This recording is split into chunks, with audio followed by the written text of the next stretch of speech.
Anthony Blake had been reviewing restaurants for Southern Dining magazine for 12 years, the last 6 as their senior critic, covering fine dining establishments across the Southeast. His reviews could make or break restaurants.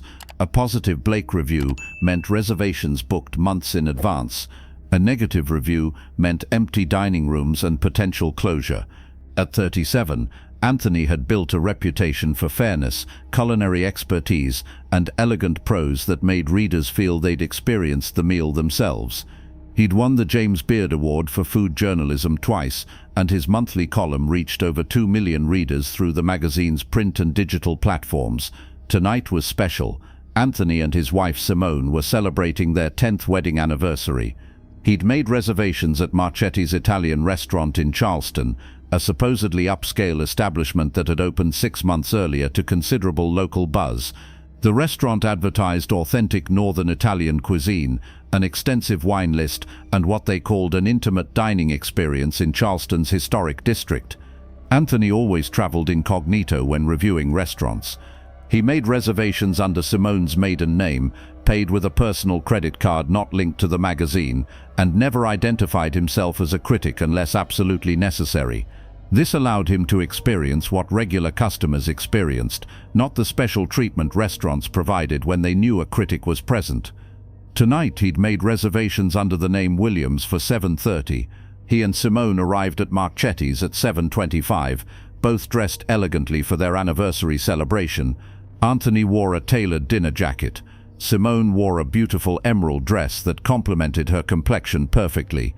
They looked exactly like what they were, a successful professional couple celebrating a milestone anniversary at an upscale restaurant. The hostess, a young white woman, greeted them with a smile that faltered slightly when she saw them. Anthony noticed the micro-expression, but said nothing. "Good evening, we have a reservation for Williams, 7:30. The hostess checked her computer. "Yes, I have you here. Table for 2. She grabbed menus and led them into the dining room. Marchetti's interior was impressive. Exposed brick walls, soft lighting from vintage chandeliers, white tablecloths, fresh flowers on every table. The space felt romantic and sophisticated. About 30 tables filled the main dining room, most already occupied by well-dressed patrons. But the hostess walked past all the prime tables, past the intimate booths along the walls, past the window seats overlooking Charleston's cobblestone streets. She led them to a small table positioned directly beside the kitchen doors, where servers rushed past constantly, and noise from the kitchen disrupted any possibility of intimate conversation. Anthony looked at the table, then at the many empty tables in better locations. "Is this the table assigned to our reservation?" The hostess seemed flustered. "This is what we have available for your party size. There are several empty two-tops in better locations. We'd prefer one of those. Those are reserved for other parties arriving later. Then we'll wait for one to become available. We arrived early specifically to avoid rush hour." The hostess looked toward the bar, where a man in an expensive suit stood watching the interaction. He walked over with deliberate authority. His name tag identified him as Vincent Marchetti, owner. "Is there a problem?" Marchetti's tone was more accusatory than helpful. "We'd prefer a table not directly beside the kitchen," Anthony explained politely. "There are several available tables in better locations." Marchetti looked at Anthony and Simone with unconcealed skepticism. "Those tables are reserved. This is what we have available for walk-ins." "We're not walk-ins. We have a 7:30 reservation under Williams." Marchetti checked his phone, apparently reviewing reservations. His expression suggested he found something suspicious. "Your reservation shows you requested our special tasting menu. That's our most expensive option at $200 per person, not including wine pairings." "That's correct. We're celebrating our anniversary. The tasting menu requires advance payment and confirmation. Did you provide credit card details when booking?" "No. Your website doesn't require prepayment for reservations. It does for the tasting menu."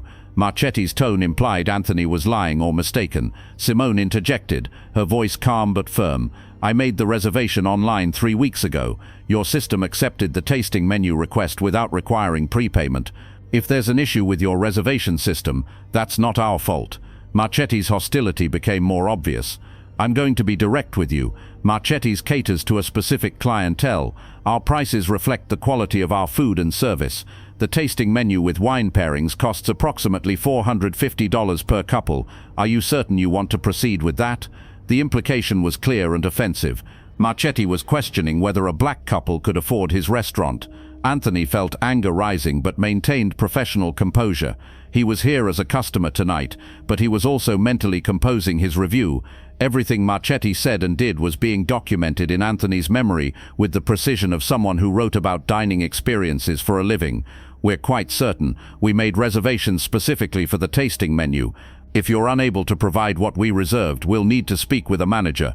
I am the manager, I'm the owner, and I'm trying to save you from an embarrassing situation when the bill arrives and you can't pay it. Other diners were watching now. Simone's face showed hurt and humiliation. Anthony put his hand on hers and spoke with icy calm.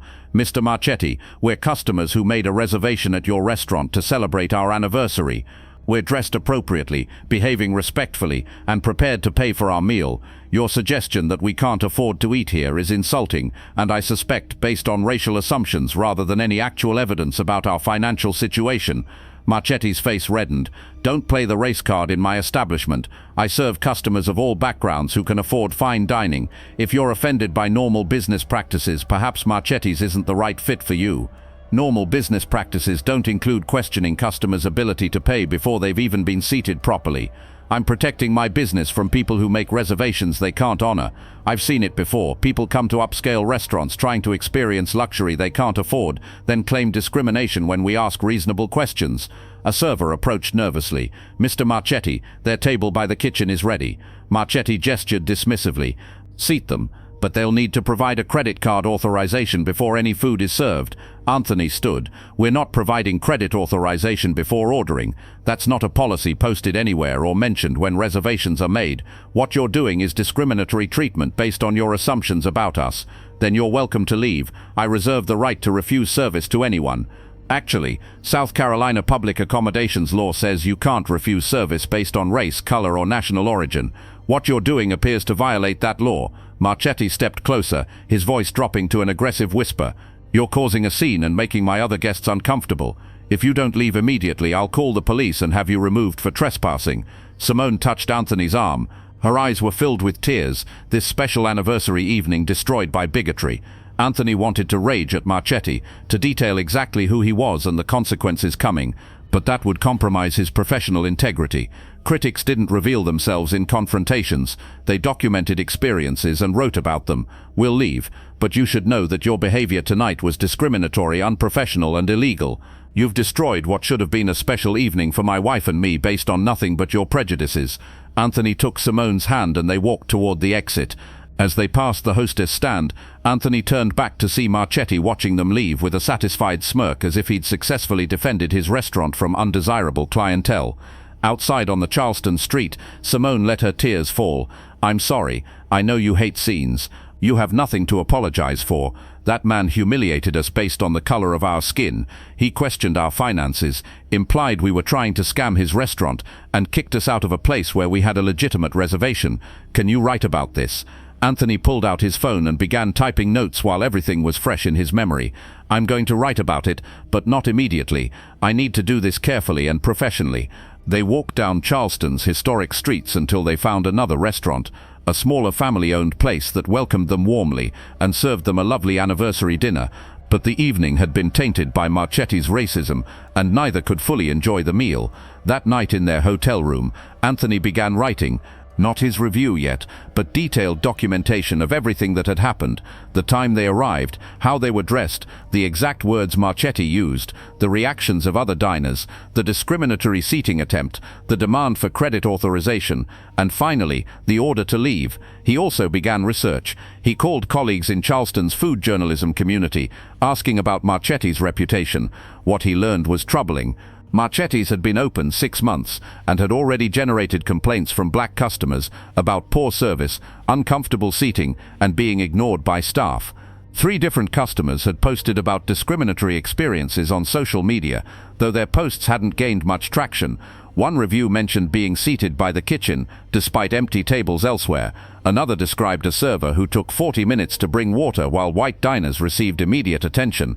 The pattern was clear. Vincent Marchetti ran a restaurant that discriminated against black diners, either through direct confrontation like Anthony experienced, or through subtle service degradation designed to make them feel unwelcome. Anthony spent the next 2 weeks conducting thorough research.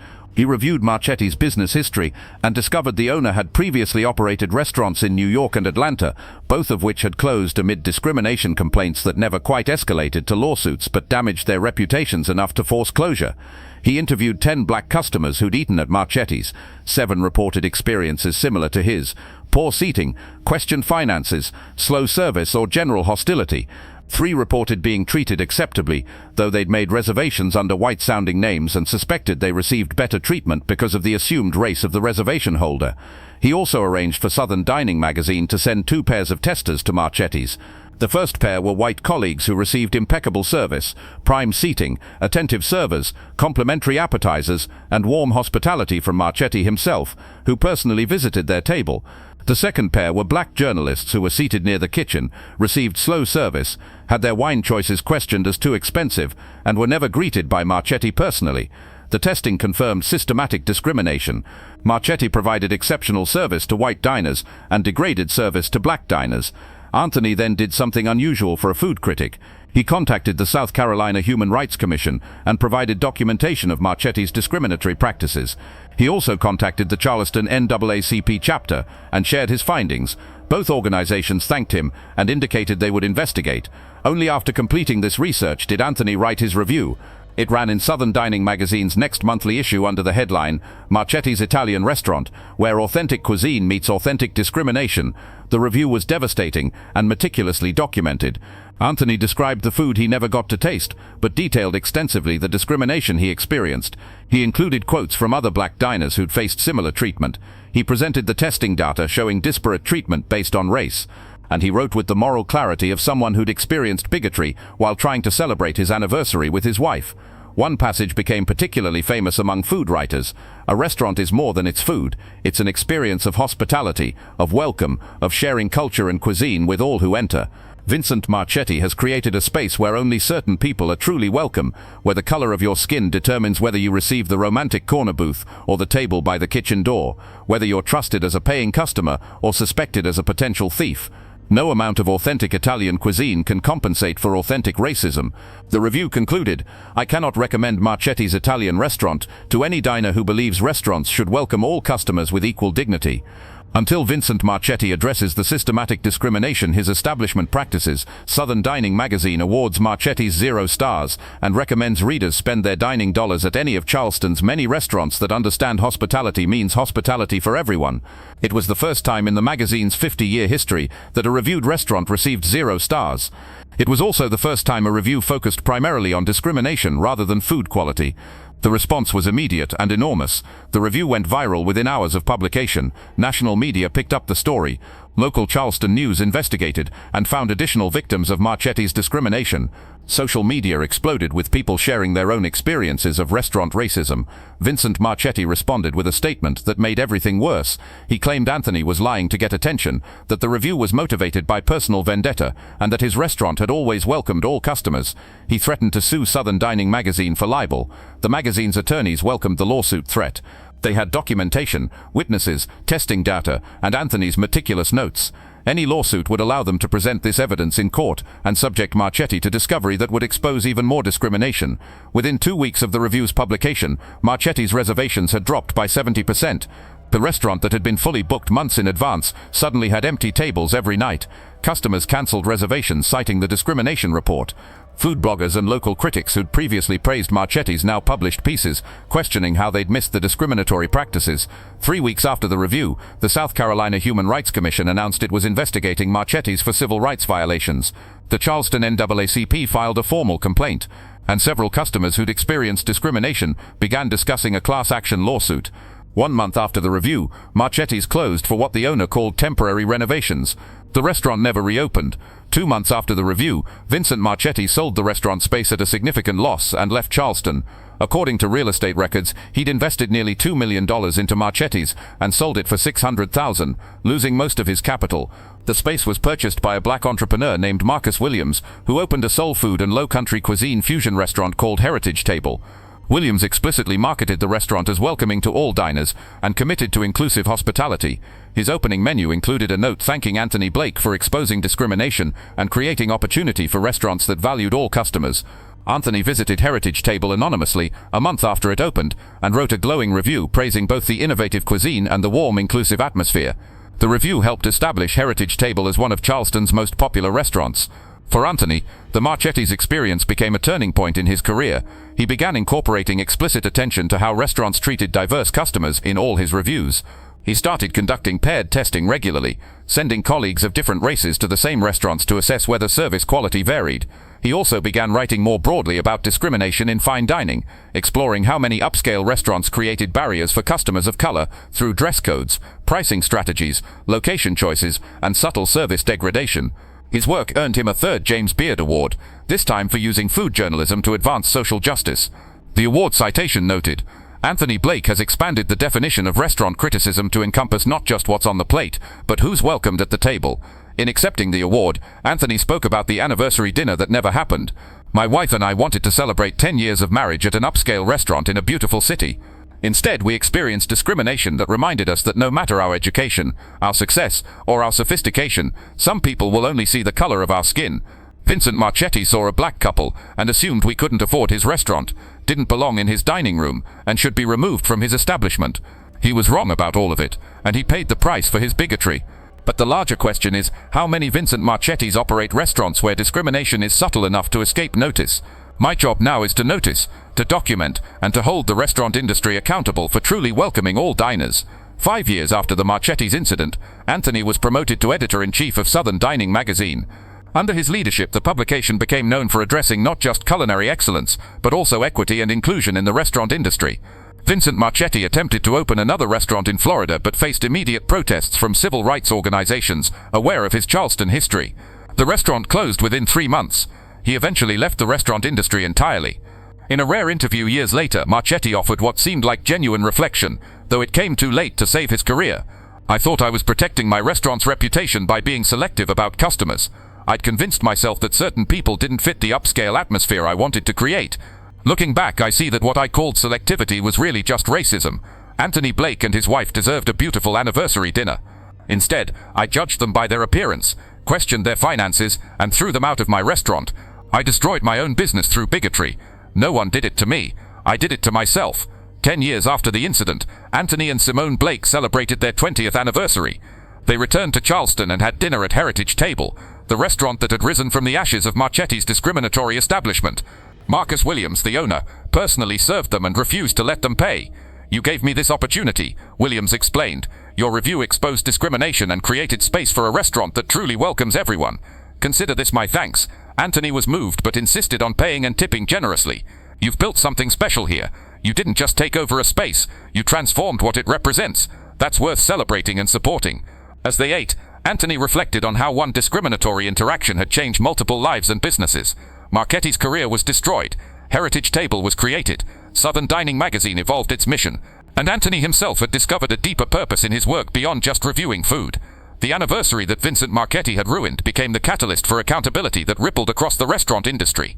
Not because Anthony sought revenge, but because he used his platform and expertise to document discrimination and demand better.